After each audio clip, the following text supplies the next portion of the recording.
Hey everybody, this is Brandon Gaudin, former voice for the Georgia Tech Yellow Jackets, and you're listening to Basketball Conference, the ACC football podcast. Go Jackets, go ACC.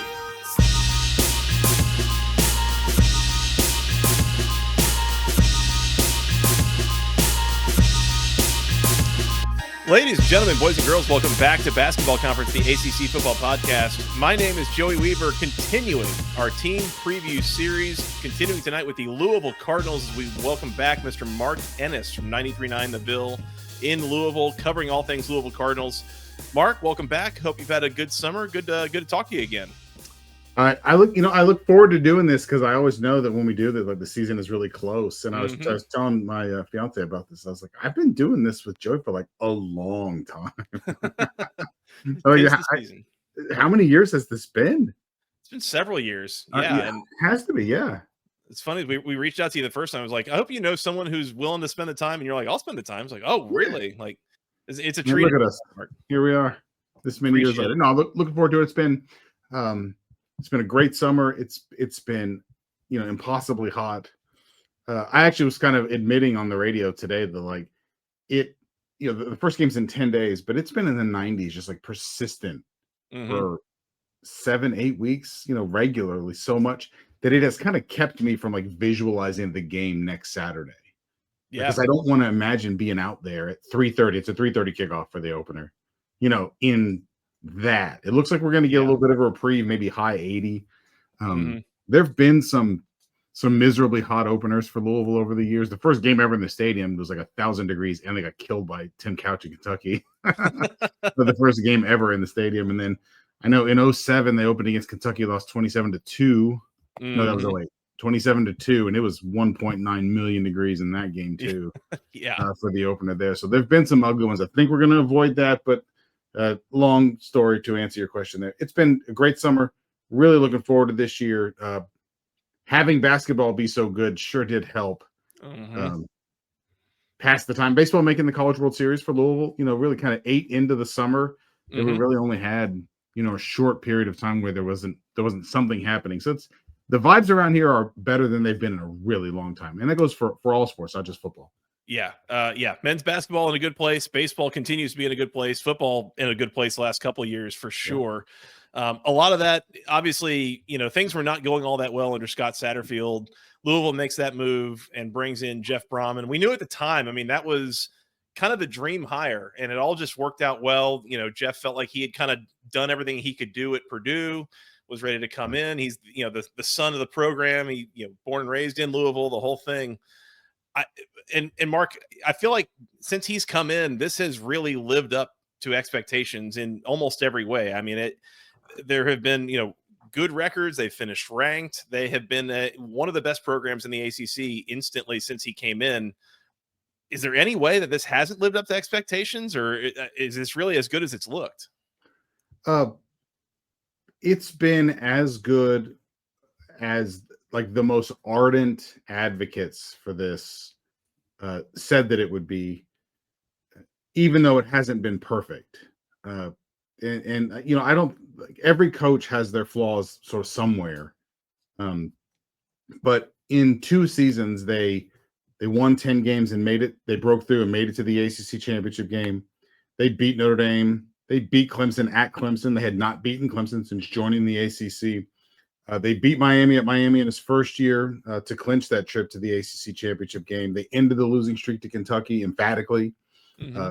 They hired Vince Marrow away from Kentucky in this offseason after some long flirtation there. But he, the actual on-field examples and the symbolic stuff, like getting Vince Marrow, like all that stuff has been excellent.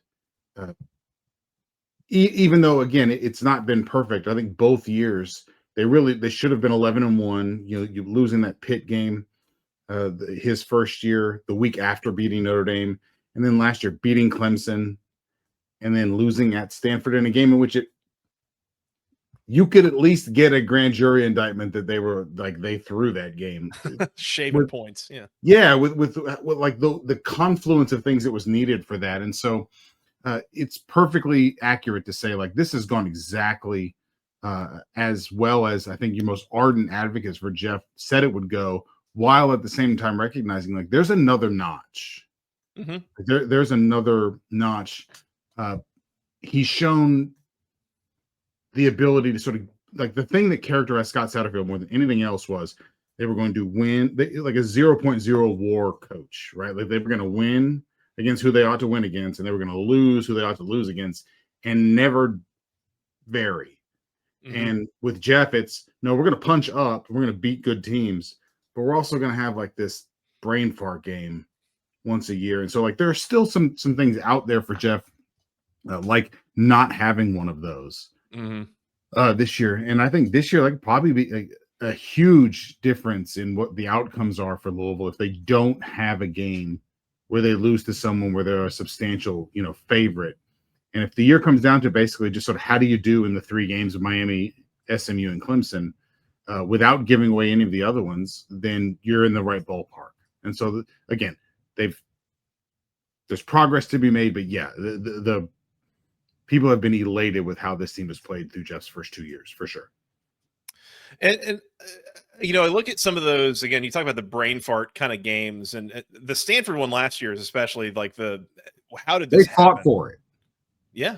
Like it was like they joined sides. Yeah.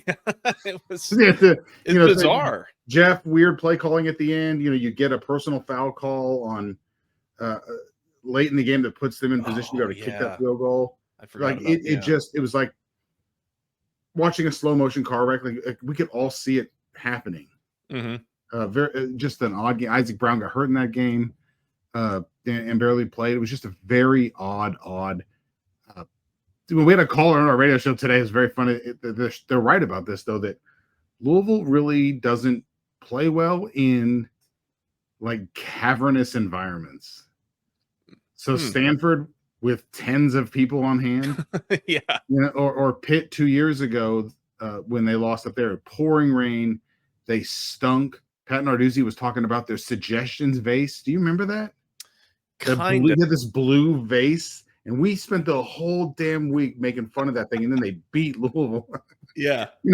But like these games, playing down at USF, even when Bobby was here, the first time that they are kicking ass and taking names, and then you go down to USF and there's 11,000 people at Raymond James, and like they beat the hell out of Louisville, like 45-14 or something. Like something about these stadiums with nobody in them, they don't get up for that. I remember talking about Duke that way like 7-8 years ago, where it was like they almost had this like anti-home field advantage where it's like the lack of energy sucks the life out of whoever goes to play there, but Duke is like used to it, so they don't, they're not fazed by it. There's something weird about like being able to just hear people talk. Yeah. Like at a game. It really messes with you. I swear to you it does. Like we were talking about this in basketball, like with Kenny, when things were sort of at their dead bottom, that like opposing teams would talk about like their bodies didn't know what to do because like you start to listen for the crowd filing in and people cheering for the intros, and there was none of that. And so like sometimes the road teams, like after the games and stuff, you talk to guys a little bit off the record or whatever, and they'd be like, our guys didn't know they were doing the national anthem because nothing was happening. And so like you got to manage that stuff. So like it's no criticism of Jeff, because really outside of like Nick Saban, what coach just never has a clunker? And he like, I am the longer I sort of watch, like the more I am amazed. Like they never got their asses kicked when he was there. With any, like they lost the Clemson national championship game. It's like the one, like it never happens. And that's why last year was so weird to see them get like clobbered by a bad Oklahoma team. Like they never did that stuff. Yeah. And so again, all that to say, like, it's not a crazy critique of Jeff to be like, why don't you just not have that this year? That's hard to do. Right. Exactly. Well, and so that's one of the things I want to ask you about, and we'll get into specifics here in a little bit, but I guess just at a broad level, one of the things that we've talked about, I think every time we've been on here since Brohm was hired, was that his approach to roster building has historically been transfer heavy. And I think that's one of the things that, if you look at these programs that are a little bit more sustainable long term. It seems like there's a little bit more emphasis and focus on even, a Georgia or an Ohio State or whatever. They're still recruiting very well out of high school. And I feel like that's the one piece that if you're looking for a criticism or you're looking for something to be concerned about with this program, that's probably where it is that I don't think that they've recruited high school particularly well. Is that something, and you talk about like being able to build a culture, it's a little tough when you're turning over half the roster every year. Is that something that you see as maybe something that would lean into some of those, clunker brain fart kind of losses? Is that somehow related, or is that anything that concerns you at all?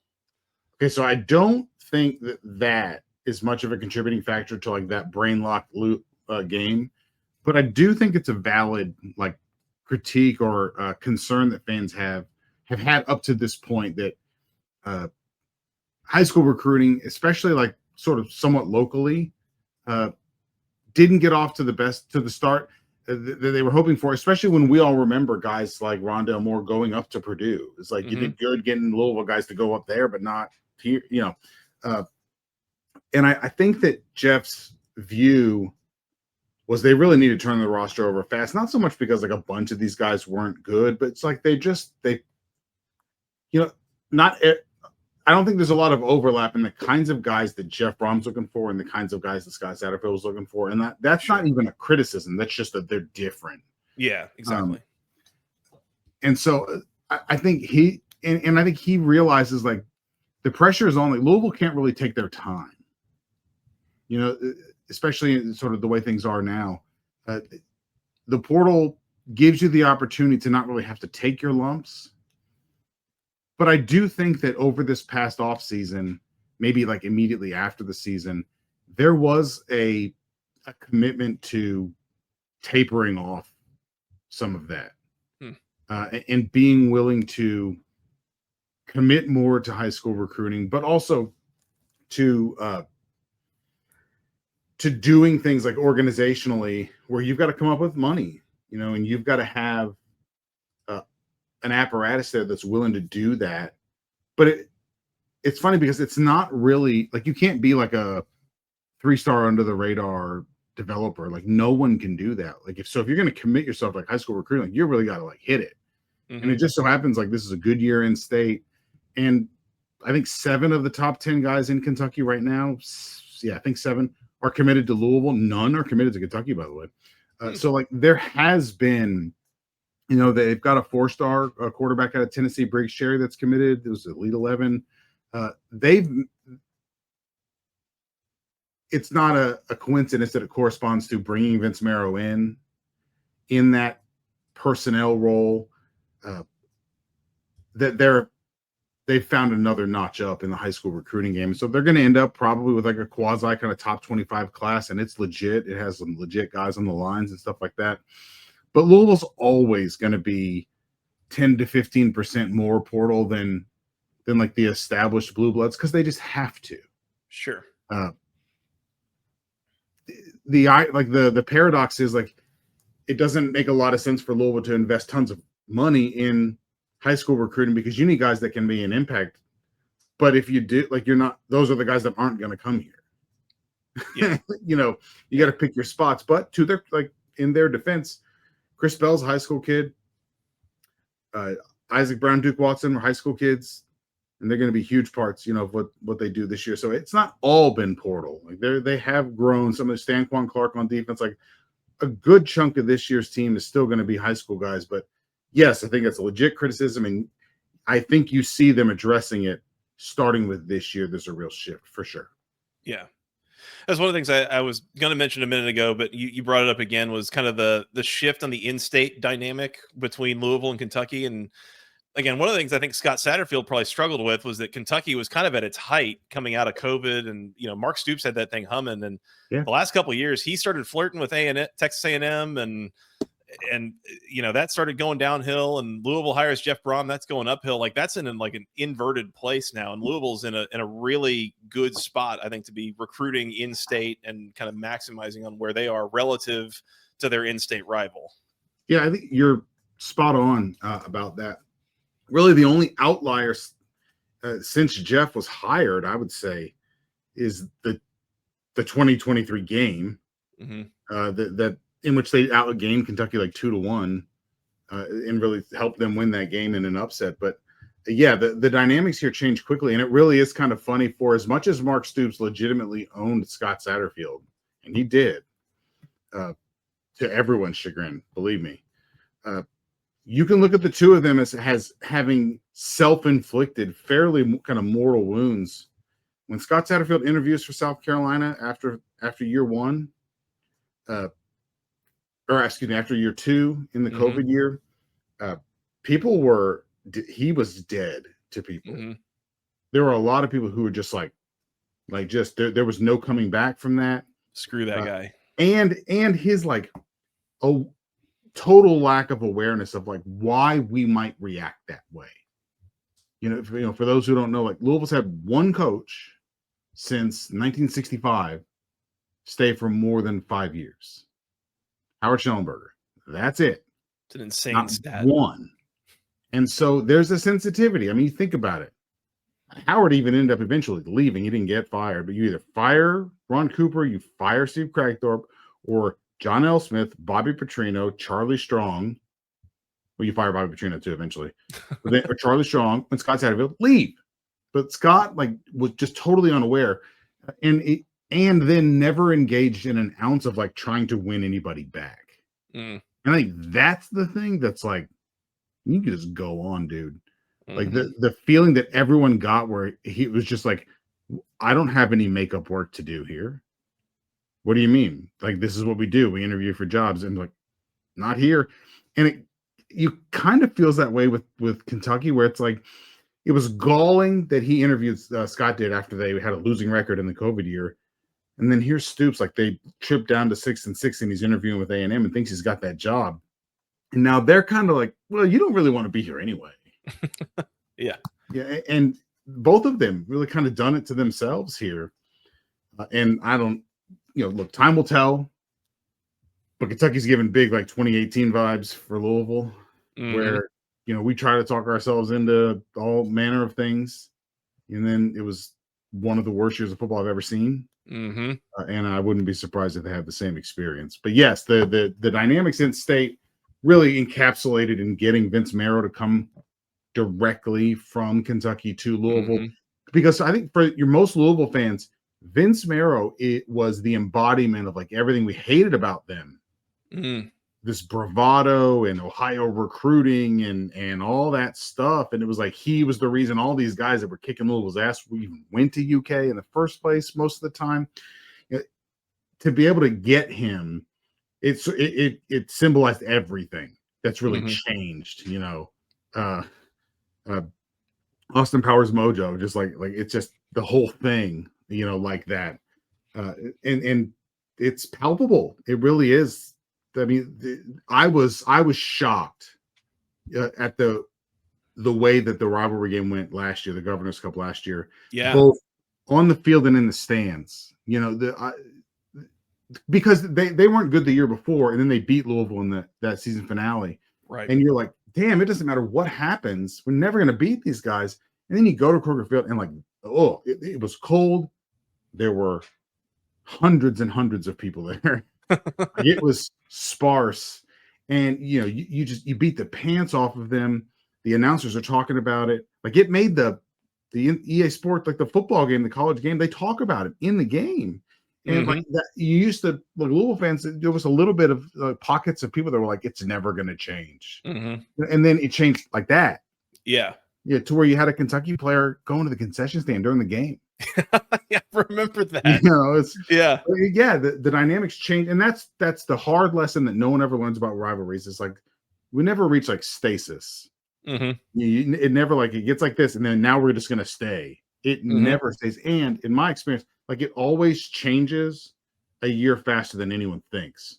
Yeah, and so maybe you should have anticipated that things might flip like this, but Mark Stoops has kind of contributed a part of that. I don't think people felt like the bottom was going to fall out there. And then Jeff's kind of done his job too. That's a valid point. I was going to say the Vince Marrow hire. It's not exactly the same thing, but it is a little bit reminiscent of the Louisville hiring a guy named Patino once upon a time, that bygones were bygones and he was loved from there on out. Yeah, that's true. Yeah, as far as like sort of softening your heart towards the thing that was killing you, right? But Mhm. we tried to think of on the show over the last couple months, like who's done this, and like there was some real uh cognitive dissonance on the UK side through all of this. Mhm. The UK fans kind of make peace with this, and Joey, like UK people don't do this. Mhm. Like there aren't any. Rick Pitino didn't even go directly from Kentucky to Louisville. You know what I Yeah. mean? Like The like Celtics, I people. think. Kenny Payne didn't even go directly from Cal staff to Louisville. He was up with the Knicks for a couple years. Like they've never seen this, and Mhm. this is not an exaggeration about BBN to say, like they don't believe anyone would ever do this. Mhm. Like this is a category confusion for them. Like, well, why would he do that? You know what I mean? Like it's Mhm. inconceivable to them that anyone would do that and really benefit from it. And it's weird for us to see him like having dinner with Kelly Craft, who's like, her and her husband are like the money people for UK basketball. And like a week later, he's getting introduced to U of L. Like nobody does that. Yeah. And so that's how good things are right now. Yep. Absolutely. It's a bit of a canary in the coal mine situation Yeah, potentially for totally. Kentucky and where they're at.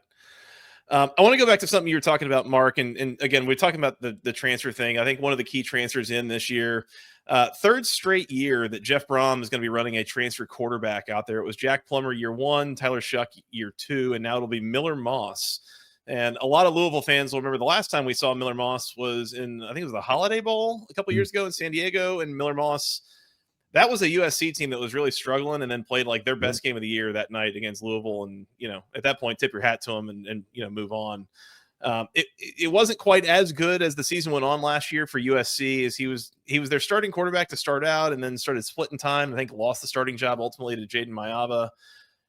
What are the expectations here? Is there maybe a feel that there's a better fit from the Lincoln Riley offense into the Jeff Brohm offense? What's the expectation for Miller Moss coming in to be the quarterback this year? I mean, I think expectations are pretty high. I think on the Louisville side, there was a feeling of like, we're going to take a chance on Shuck, recognizing like this is a bit of a gamble with his history, but like there's really a lot to work with. With Miller Moss, like Jeff went to the portal and that's who he wanted. Like that was the guy that he wanted specifically for this year's team. And they beat, Missouri, I know in particular was heavily after him, and then they ended up settling for Bo Pabula from Penn State, there, who's not even necessarily going to be the starter. Yeah. We learned today, but like this is the first time where it's like this is a guy that doesn't have injuries or anything, and I want him, and that I feel like I take that as a good sign. We underestimate how good Tyler Shuck was, so I don't want to say like he'll immediately be like as good as he was, but I also don't think I think Jeff doesn't get enough credit for being pretty malleable, like the system is like what we're good at, and so I don't think they'll do exactly the same things they did with Tyler Shuck last year, but I've been impressed with him in talking with him, seeing him throw the ball. If anything, 2 years with Jack Plummer and with Tyler Shuck, like one thing that sort of just rings crystal clear is like Jeff and Brian Brohm both, they just cannot stand it if the quarterback isn't decisive. Like mess up, but do it boldly. Like pick something and do it with conviction. And Jack Plummer would drive them nuts, holding on to the ball and being indecisive. Miller Moss doesn't have any of that. And if there's anything that I feel like Jeff does a great job kind of honing in on is somebody who feels like they've got something to prove, and all three guys have had that. And Miller Moss has talked like, I think he takes what happened to USC pretty personally. Feels like on some level, like, hey, I wasn't careful with the ball, but also like he was kind of scapegoated. He feels like, he had a bad game against Washington, but overall, like his numbers last year were not bad. But they were ready to make the youth movement there. And I think, he feels slighted by that. And Jeff, somebody with something to prove, like that's like that. You're singing Jeff's song, at that point. And so I think the expectations are pretty high, and he's made a good impression on people, demeanor wise, and the way that he plays. When you're out there at practice, like if you didn't have numbers, like if you were in North Carolina where nobody's got numbers yet or whatever, like you'd know that was him. Yeah. And he's not like physically imposing, he's 6'2", 6'3", maybe. He's not like a specimen or anything, but just he knows the offense. He's decisive. He's accurate. Like I don't think they're going to miss a beat much on offense this year. And we'll talk about that again in a minute, but the Jeff Brohm, just let's do what works and not really committing to one set of schemes or one set of plays, that kind of thing. I think that's always the hallmark of a great offensive coordinator, a great play caller, I think, is someone who can switch it up to fit, whoever's out there for them. Wanted to ask real quick before we get into more specific offensive defense. I mean, I've gotten to the point, Mark, and I told you this before we came on. I've said this on a lot of the previews we've done so far. I am at a total loss for trying to keep track of who's on which team at what point. I think that's probably maybe the single thing about this new era of college football that I hate the most is like there's just so little continuity. It seems like a lot of times. And you mentioned, Louisville. There's a bunch of transfers in. I think we said 40 plus maybe this year. I was going to ask you. Just maybe we can simplify this down: 2-3 guys that left, 2-3 guys coming in on either side of the ball. Who are some of those key departures and additions this year for the Cardinals? Yeah, for the offense, obviously Tyler Shuck and the wide receiver Ja'Cory Brooks. Those two big losses, but other than that, you bring back a lot on the offensive side.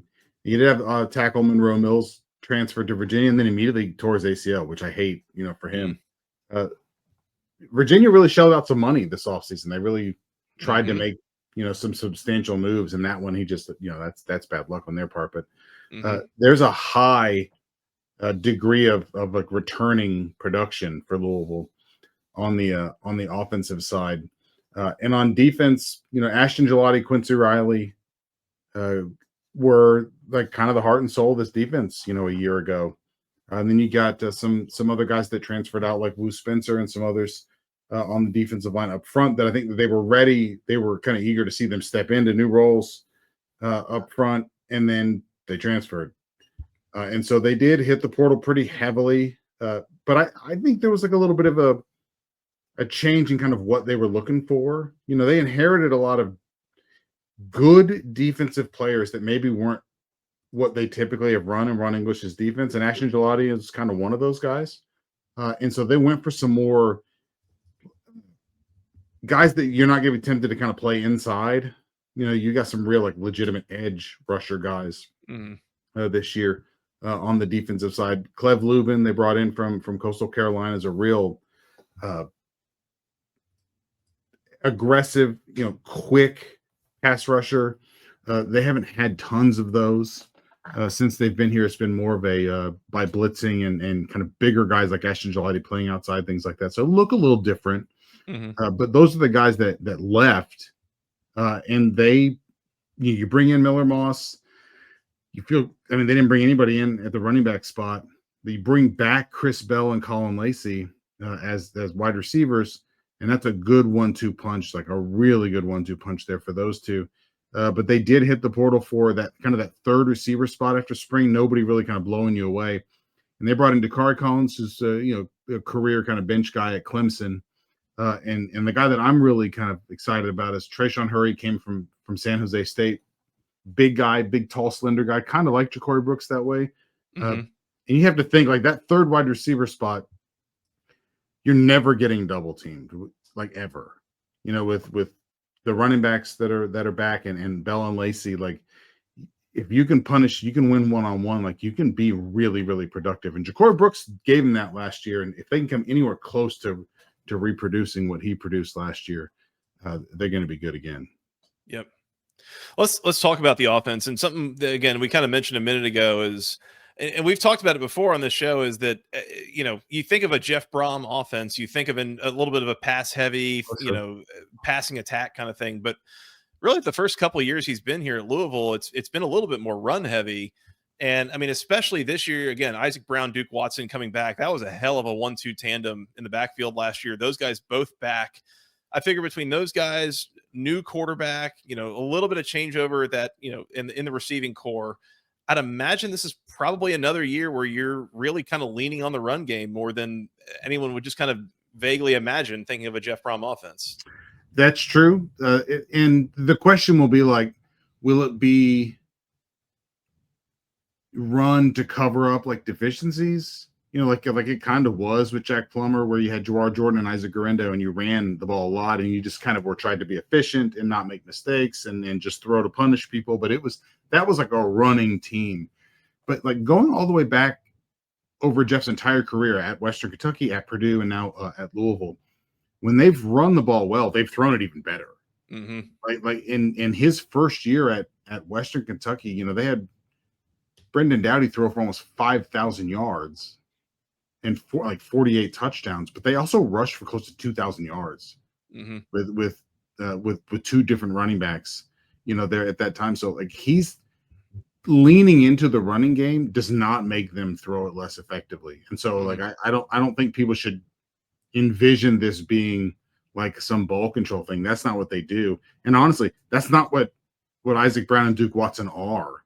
They are home run guys. Mm-hmm. In my life, there are very few times I've ever seen a Louisville running back just like not get touched. And they did that against Kentucky like twice, just in one game. They icing the game the way that they did at Clemson. Like these were big play running backs, both of them. And so people shouldn't get the misapprehension that just because they're going to run it and run it effectively, like they're big play guys, and they'll still put up huge numbers throwing the ball. Like Jeff hasn't fallen out of love with throwing the ball, I promise. Yeah. Both guys averaged upwards of 7 yards a carry last year. If that tells you anything about, again, being the big play kind of threats, 18 touchdowns. It's a little bit of, I think, that Shanahan zone run, sure. And then working to play action kind of idea. Mm-hmm. So that works very well. You figure you'll continue to see that this year. I wanted to ask one thing you mentioned about some of the transfers coming in, Mark, on the defensive side of the ball. Especially up front, it's going to look a little bit different. I mean, you've still got the same set of coordinators, Ron English as well as Mark Hagan. They're still in place, but it sounds like they're trying to change up the personnel. Is there a certain strategy to that, or is that just kind of a factor of who they were able to get out of the portal? It's probably a healthy mixture of both. Like these were the guys they can get, but I think that like this feels like kind of a prove it year for Ron English, and Jeff, is the most honest coach, but he's not going to lie, but he's not going to throw Ron English under the bus either. But after a while, you know what I mean? Like you listen to a coach long enough, like you learn to know, like, oh, I know what he's saying here. Mm-hmm. I know what that means. Like I always think about the season opener against Auburn, 2015. Reggie Bonifon's a quarterback. Freshman Lamar Jackson played a little bit in that game, just a little bit. Yep, I was at that game. But Reggie Bonifon fumbles the ball mm-hmm. right before halftime. Auburn runs it in, and Bonifon kind of loafs it and doesn't catch him, and they score. And then the halftime interview, Bobby Petrino's like, he's tired. About Reggie Bonifon, he never played quarterback again. Mm-hmm. Like for the rest of the year, he was not a quarterback after that. And like you learn, I knew that. I could tell right away. I was like, oh, he doesn't mean that. Mm-hmm. And so Jeff's been kind of saying things about the defense, like, we've got to bring in guys that can do certain things, but also it's up to us coaches. Like we have to teach and scheme this better. And he brought Ron English down out of the booth last year. And to their credit, like the defense, the second half of the year was better, but this is a big prove it year for Ron, where like these are all your guys. This is the defense cost you the Miami game. It cost you the SMU game. It cost you the Stanford game. You got plenty of points and touchdowns and yards in those games. You should have won those games. So this is a big prove it year there. And I'll say like they've come close to admitting that like there were some locker room issues with defense a year ago. They've brushed up against it. You got Ron English and some other guys who have all said, and players too, saying some version of like, these guys all trust us. and that last year's defense, some of the issues were that guys were doing too much. Guys were freelancing a little bit and feeling entitled to do that. And it's such a tightrope for coaches to walk where it's like you sound like you're blame shifting, but you'd really like to tell people the real story. And there's almost no good way to do that. But it is something I'll be looking for. Like, I've got to be out at a bunch of early practices in the fall, and it did feel different. It did. And sometimes we laugh at like the addition by subtraction kind of thing because it's so commonly cited with sports. It's like a fan thing to do. But sometimes that happens. Yeah. You know, like Peyton Manning graduates and they win a national championship the next year, right? Yeah. You know, stuff like just everyone picks up the pieces and play is like, I realize we all need each other because the stars are gone. Like, I wouldn't be shocked if there's some of that this year. Yeah. Well, and SP Plus has them projected as a top 50 defense, 46th the current projection. And I mean, I think you do that with what you expect from the offense. That's a pretty good year for Louisville. And especially then we look at the schedule this fall. And I think the word that comes to my mind is opportunistic. I mean, out of conference, Eastern Kentucky, James Madison, Bowling Green, Kentucky, like obviously the Kentucky game that's in Louisville. That's, you know, and Kentucky, we've talked about them and kind of the trajectory they're on. And then, you know, James Madison is a potentially dangerous team. I think, you know, probably one of the better projected teams in the G5, but plenty of reason to think you could go 4-0 in the out of conference, and then in conference at Pitt, Virginia, at Miami, Boston College, at Virginia Tech, Cal, Clemson at home, at SMU. I mean, you avoid back-to-back away games the whole year. You really only got 4 away games the whole year, if I'm reading that right. Yeah, 8 home games. You know, you figure Miami, Clemson, SMU are kind of threatening, and then the rest of that is you're kind of avoiding the top end of the ACC for a lot of this. Like, no, you get the top end, but you don't. No, you get SMU, Clemson, Miami. I mean, you get Clemson here, and you get Miami somewhat early. I mean, it's a totally manageable schedule. You get Kentucky at home. You don't get Notre Dame. You know, this year. It's entirely like Louisville isn't being given a gift. It isn't an impossible schedule, like with sequence of games or anything. Maybe the toughest part is you've got the last 7 weeks with no bye. Like you get 2 early byes fairly early in the schedule, and that's not great.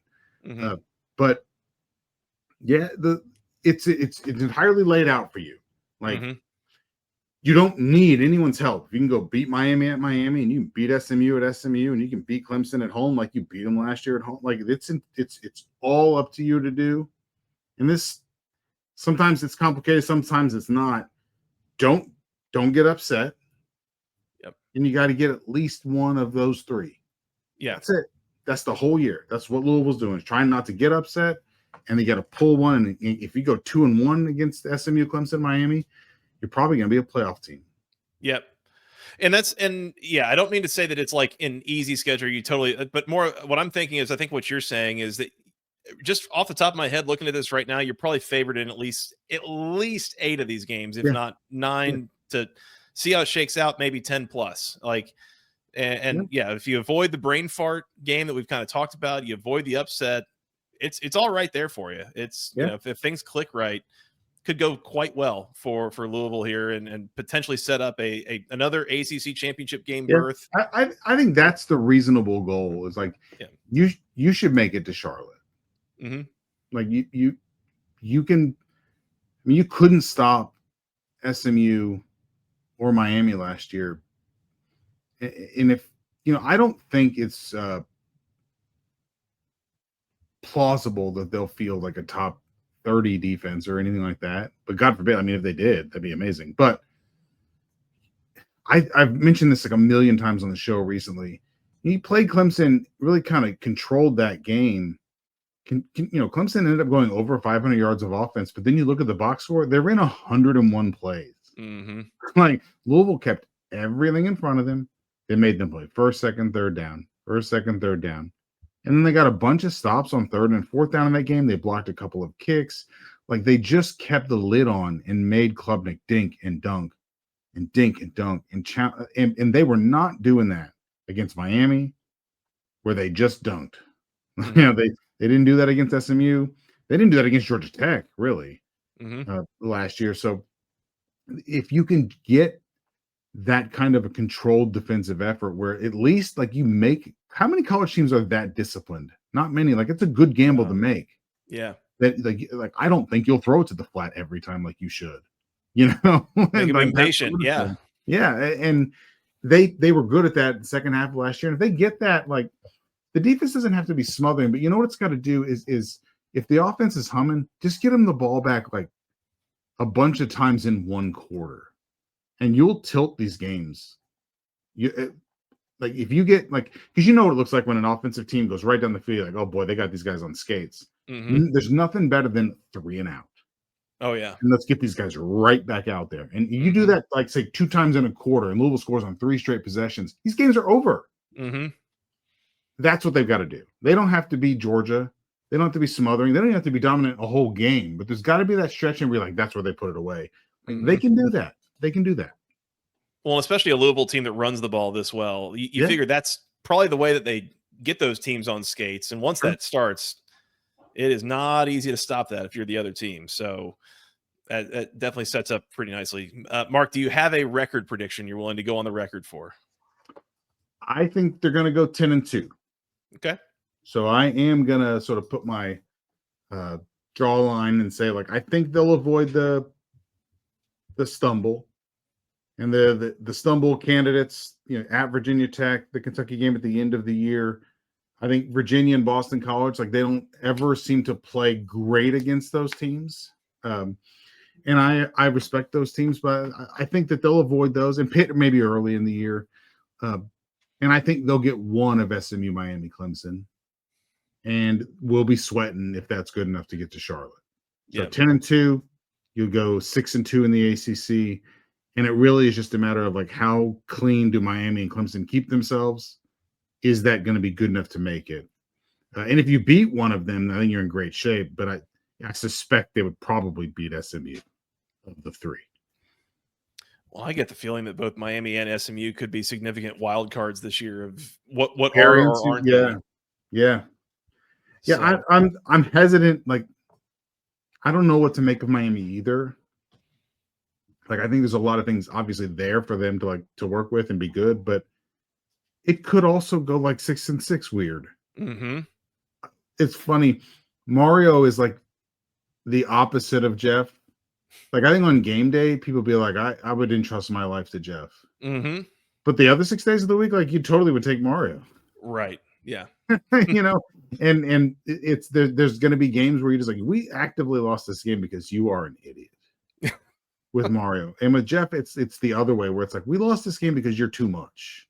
Like, you know, you can watch him kind of frag his own team. You see it. And look, coaches get better. Coaches improve. Mark Stoops sucked when he first started at Kentucky. They were lined up with 10 guys and 19 guys on the field and stuff. You know, the Florida game, and leaving dudes wide open. Remember all that? Like, oh yeah. Like, he got better.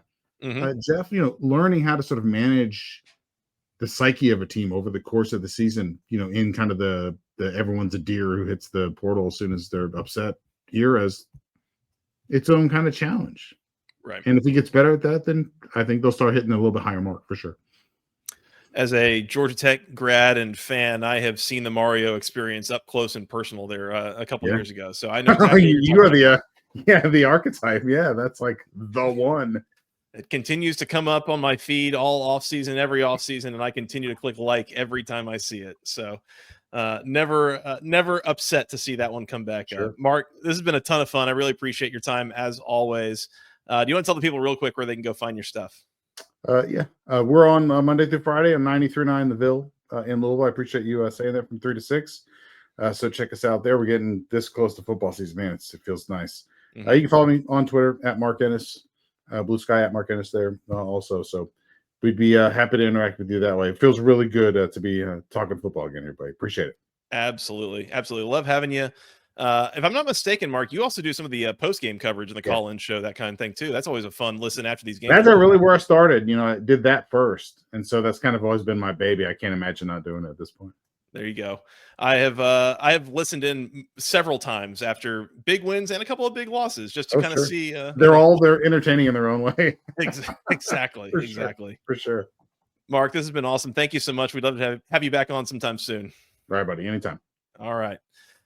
We're going to get out of here. We got a few more teams to preview as we inch closer and closer to the start of the 2025 football season. We'll be back very, very soon. Hit the subscribe button, youtube.com/@the-ACC Football Podcast, Apple, Spotify, Amazon, anywhere else you go find your podcast content. We would really appreciate that. Hit the bell icon on YouTube. You'll be notified when we're going to go live. We do some live previews and recaps as the season goes on.